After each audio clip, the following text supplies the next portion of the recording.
வணக்கம், welcome to orange candy. நம்ம இன்றைக்கி பார்க்க போகிற ரெசிபி வந்து ஒரு பிரேக்ஃபாஸ்ட் ரெசிபி. நம்ம செய்ய போகிற ரெசிபி வந்து இன்ஸ்டன்ட் சுரக்காய் தோசை.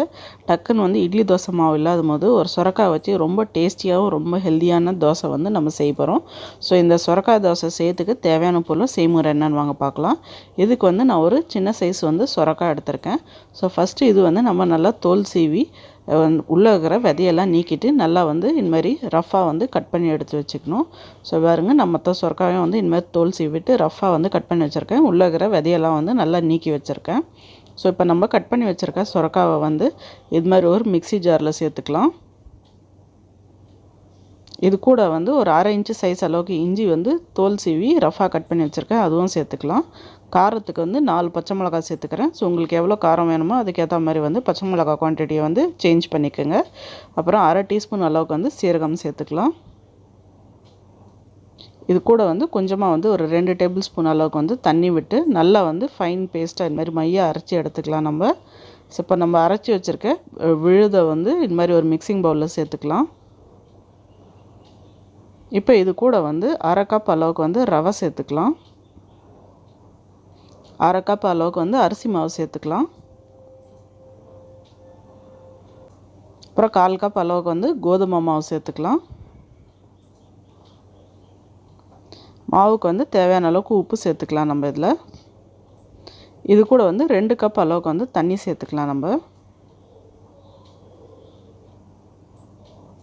தண்ணி சேர்த்துட்டதுக்கப்புறம் நல்லா வந்து ஒரு விஸ்க் வச்சு நல்லா கட்டிலாம் இல்லாமல் நல்லா வந்து கலந்து விட்டுக்கோங்க. இது கூட வந்து ஃப்ளேவருக்காக வந்து ஒரு சின்ன சைஸ் வெங்காயம் வந்து பொடியாக கட் பண்ணி சேர்த்துக்கலாம். கூட வந்து 1 டேபிள் ஸ்பூன் அளவுக்கு வந்து ஃப்ரெஷ் கொத்தமல்லி வந்து பொடியாக நறுக்கி சேர்த்துக்கலாம். இதுவும் சேர்த்துட்டு வந்து நல்லா கலந்து விட்டுக்கோங்க.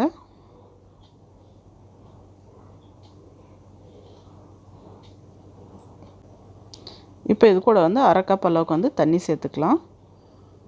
ஸோ டோட்டலாக வந்து ஒரு 2.5 கப் அளவுக்கு வந்து நான் தண்ணி சேர்த்துருக்கேன். தண்ணி சேர்த்துட்டு இது வந்து நல்லா ஒரு 10லேருந்து 15 நிமிஷம் வந்து நல்லா ஊற விட்டுடலாம்.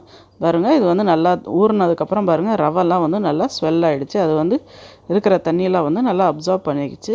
ஸோ அடுத்ததாக வாங்க நம்ம வந்து இதை தோசை மாதிரி சுட்டு எடுத்துடலாம். இப்போ வந்து சூடான தோசைக்கல்லை வந்து நான் தோசை மாதிரி வந்து ஸ்ப்ரெட் பண்ணிக்கிறேன். இது மேலேயும் இது சுற்றியும் கொஞ்சம் நல்லா எண்ணெய் வந்து தாராளமாக விட்டுக்கலாம் நம்ம. எண்ணெய் விட்டதுக்கப்புறம் மூடி போட்டு ஒரு 3 நிமிஷம் போல் நம்ம தோசையை வந்து நல்லா வேக விட்டுடலாம். இப்போ பாருங்கள், நல்லா ஒரு 3 நிமிஷம் ஆயிடுச்சு. நம்ம ஒரு தோசை வந்து கீழ்ப்பக்கமாக வந்து நல்லா வெந்துருச்சு. இப்போ இது வந்து நம்ம திருப்பி போட்டுடலாம். இப்போ பாருங்கள், சூப்பராக வந்து நம்ம தோசை ஒரு சைடு வெந்துருச்சு. இப்போ நம்ம திருப்பி போட்டு இன்னொரு சைடை வந்து நல்லா வந்து தோசையை சுட்டு எடுத்துடலாம். இப்போ பாருங்கள், இன்னொரு சைடும் தோசை வந்து நல்லா வெந்து ரெடி ஆகிடுச்சு. இதே மாதிரி வந்து மீதி உள்ள மாவும் வந்து நம்ம தோசை மாதிரி சுட்டு வாங்க ஒரு பிளேட்டில் எடுத்து வச்சு வாங்க சர்வ் பண்ணிடலாம். இப்போ பாருங்கள், சூப்பரான டேஸ்டியான இன்ஸ்டண்ட்டாக வந்து நம்ம சுரக்காய் தோசை வந்து ரெடி ஆகிடுச்சு. இது ரொம்பவே ஆரோக்கியமான ரெசிபி, ரொம்ப ஹெல்த்தியான ரெசிபி.